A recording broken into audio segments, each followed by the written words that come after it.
The ridges have always been home to numerous myths and legends, from human experimentation to witches' circles in the graveyard, and many more legends over the years. In the year 2000, these rumors were made even worse when Fox's Scariest Places on Earth premiered its first episode, focused on Athens, Ohio. According to the British Society for Psychical Research, the 13th most haunted place on Earth is Athens, Ohio.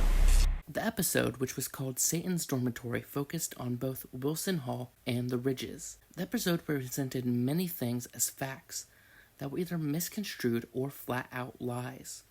This wasn't the only time the TV show would do this. In a later episode, focused on the Villisca Axe murders of Iowa, producers claimed photos were of the murdered victims, although they weren't.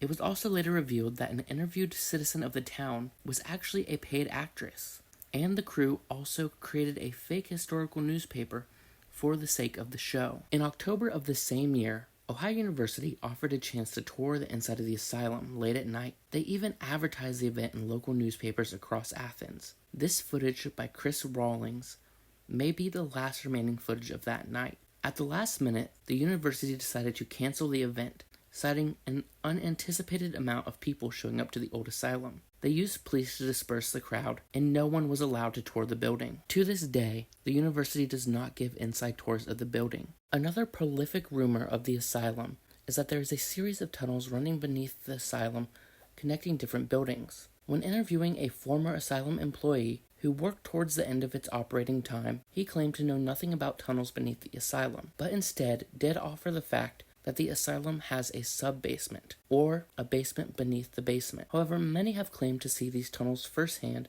and even gone inside of them.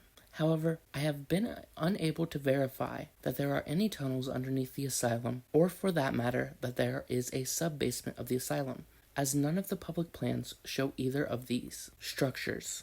Now, there is one final legend about the asylum that it is almost impossible to not mention.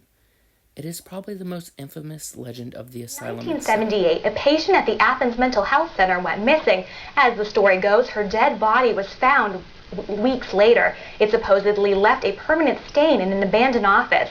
Margaret Shilling, pictured here, was a patient of the asylum. Like many patients, she had free roam over the asylum grounds. In December of 1978, she went missing, and despite employees claiming to have searched the entire asylum multiple times, she wasn't found until January of 1979. By then, she was already dead and decomposing.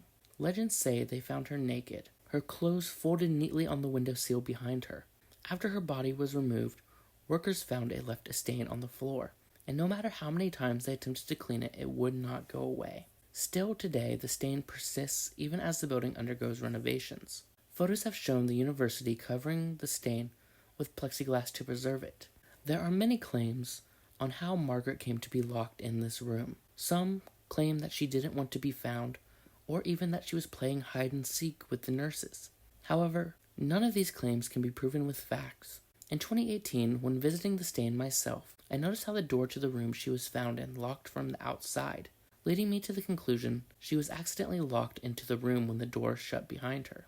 While the stain is an infamous part of the asylum legends and history, it is important to remember that Margaret was a human too. She was a wife and a mother. Her death was tragic, and most likely preventable if the asylum had been properly searched like employees claimed it was.